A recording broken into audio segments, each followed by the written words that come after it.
దర్శకేంద్రుడు రాఘవేందర్ రావు vision వేరు. ఆయన చేసే సినిమాల తీరుతెన్నులు వేరు. కథ, కథనాల దగ్గర నుంచి పాటల చిత్రీకరణ వరకు ప్రతి విషయంలోనూ తన ప్రత్యేకతను చూపించడం ఆయన మొదటి సినిమా నుంచి అలవర్చుకున్నారు. 1975లో బాబు చిత్రంతో ప్రారంభమైన ఆయన సినీ ప్రస్థానంలో 110 సినిమాలకు దర్శకత్వం వహించారు. ఎన్టీ రామారావు వంటి లెజెండరీ హీరో నుంచి చిన్న హీరోల వరకు అందరితోనూ సినిమాలు చేసిన ఘనత ఆయనకు దక్కుతుంది. ఒక దశలో ఎన్టీఆర్ ఇమేజ్ పీక్ కి వెళ్లడంలో ప్రధాన పాత్ర పోషించారు రాఘవేంద్రరావు. అప్పటి టాప్ హీరోలైన ఎన్టీఆర్, ఏఎన్ఆర్, కృష్ణ, శోభన్ బాబు, కృష్ణంరాజు వంటి హీరోలకు బ్లాక్ బస్టర్స్ అందించారు. ఆ తరువాతి తరంలో చిరంజీవి, నాగార్జున, బాలకృష్ణ, మోహన్ బాబు వంటి హీరోలతో కూడా విజయవంతమైన సినిమాలు రూపొందించారు. అంతేకాదు వెంకటేష్, మహేష్ బాబు, అల్లు అర్జున్ వంటి హీరోలను పరిచయం చేసి వారికి శుభ ఆరంభాన్ని ఇచ్చారు. కమర్షియల్ చిత్రాల్లోనే కాదు, భక్తి చిత్రాల్లోనూ తన ప్రత్యేకతను చూపించారు. మనం మాట్లాడడం కాదు, మనం చేసిన సినిమా మాట్లాడాలి అని బలంగా నమ్మే దర్శకుడు రాఘవేంద్రరావు.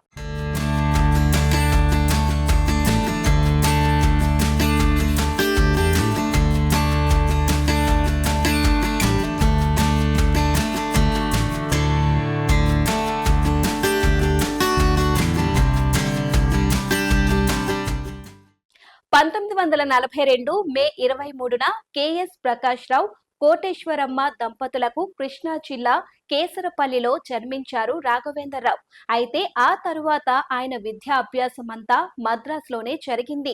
కెఎస్ ప్రకాష్ రావు దర్శకుడు అవ్వక ముందు హీరోగా కొన్ని సినిమాల్లో నటించారు. ఆ తరువాత 1950లో మొదటి రాత్రి చిత్రంతో దర్శకుడిగా మారారు. రాఘవేంద్రరావుపై తండ్రి ప్రభావం బాగా ఉండేది. సినిమాలపై ఆసక్తి, దర్శకుడు కావాలన్న కోరిక ఆయనకు చిన్నతనంలోనే కలిగాయి. ఇంటర్ చదువుతున్న సమయంలోనే తన దగ్గర అసిస్టెంట్ డైరెక్టర్ గా చేరమని రాఘవేంద్రరావుకు చెప్పారు ప్రకాష్ రావు.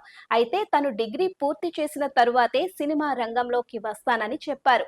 అలా BA పూర్తయిన తరువాత దర్శకత్వ శాఖలో చేరారు. పాండవ వనవాసం చిత్రానికి అసిస్టెంట్ డైరెక్టర్ గా చేరి మొదటి క్లాప్ ఎన్టీ రామారావుపై కొట్టారు. ఈ సినిమాకి కమలకర కామేశ్వరరావు దర్శకుడు. అలా రాఘవేంద్రరావు సినీ ప్రస్థానం ప్రారంభమైంది. అలాగే ఎన్టీఆర్ చివరి సినిమా మేజర్ చంద్రకాంత్ చిత్రానికి దర్శకత్వం వహించడం విశేషం. తండ్రి ప్రకాష్ రావు దగ్గర దాదాపు 10 ఏళ్ల దర్శకత్వ శాఖలో పనిచేశారు రాఘవేంద్రరావు.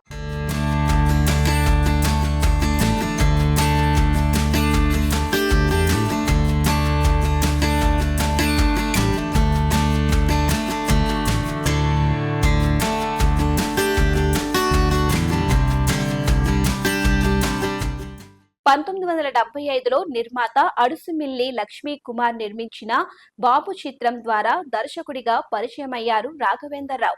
ఈ సినిమాకి ఓపెనింగ్స్ బాగానే వచ్చినా 2 వారాల గ్యాప్ లో జీవన జ్యోతి చిత్రం విడుదల కావటంతో అది పెద్ద హిట్ అయింది. బాబు యావరేజ్ మూవీ అయింది.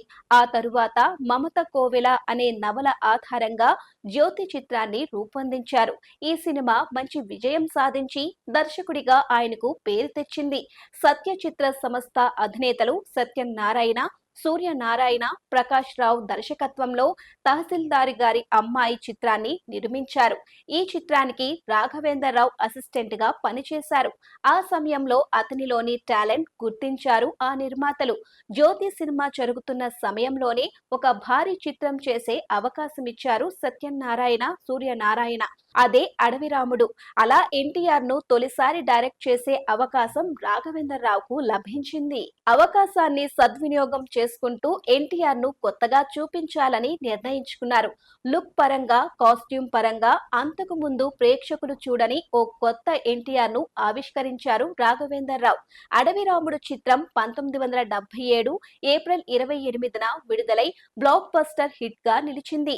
ఈ సినిమా మొదలు దాదాపు 5 సంవత్సరాల పాటు ఎన్టీఆర్ కెరియర్ దిగ్విజయంగా సాగింది. డ్రైవర్ రాముడు, KD నంబర్ 1, వేటగాడు, కొండవీటి సింహం, జస్టిస్ చౌదరి వంటి సూపర్ హిట్ సినిమాలతో కెరియర్ మంచి పీక్ లో ఉన్న సమయంలోనే రాజకీయాల్లోకి ప్రవేశించారు ఎన్టీఆర్. ఎన్నికల్లో విజయ డంకా మోగించారు. ఎన్టీఆర్ కు ఆ సమయంలో అంతటి క్రేజ్ రావడానికి ముఖ్య కారకుడు రాఘవేందర్ రావు అనే చెప్పాలి. ఇక కృష్ణ, శోభన్ బాబు, కృష్ణం రాజులకు కూడా బ్లాక్ బస్టర్స్ ఇచ్చిన ఘనత ఆయనకే దక్కింది. ఆ తరువాతి తరం హీరోలు చిరంజీవి, బాలకృష్ణ, నాగార్జున, వెంకటేష్లతో సూపర్ హిట్స్ చేశారు. ముఖ్యంగా చిరంజీవితో చేసిన జగదేక వీరుడు, అతిలోక సుందరి చిత్రం కలెక్షన్ల పరంగా కొత్త రికార్డులు సృష్టించింది.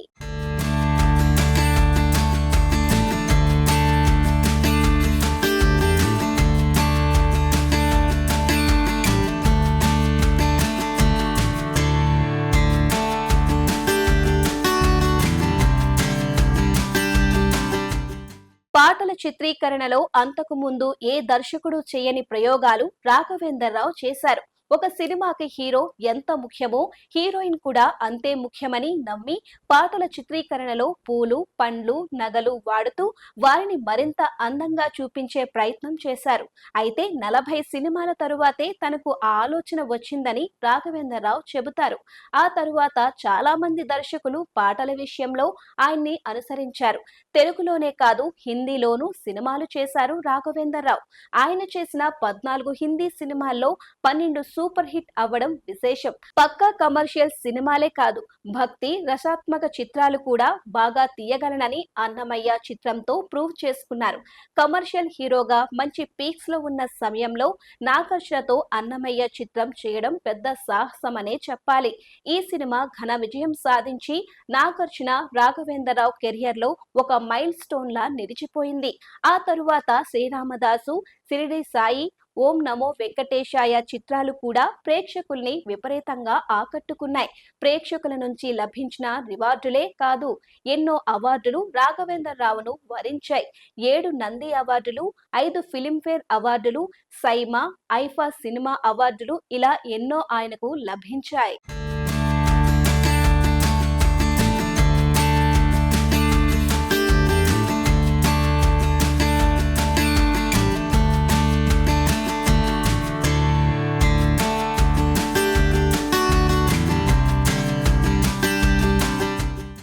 రాఘవేందర్ రావు సతీమణి పేరు సరళ. వీరికి 2 సంతానం. వారిలో ప్రకాష్ కోవెలమూడి దర్శకుడిగా మంచి పేరు తెచ్చుకుంటున్నారు. ఆయన చేసిన మొదటి సినిమా బొమ్మలాటకు ఉత్తమ చిత్రంగా, ఆ సినిమాలో ప్రధాన పాత్ర పోషించిన సాయి కుమార్ కి ఉత్తమ బాలనటుడిగా జాతీయ అవార్డులు లభించాయి. రాఘవేందర్ రావు సోదరుడు కృష్ణమోహన్ రావు ఇద్దరూ కలిసి ఆర్కే ఫిలిం అసోసియేట్స్ బ్యానర్ లో ఎన్నో సూపర్ హిట్ చిత్రాలు నిర్మించారు. వెండి తెరపైనే కాదు, బుల్లితెరపై కూడా కొన్ని సీరియల్స్ చేశారు. వాటిలో ప్రముఖంగా వినిపించే పేరు శాంతి నివాసం.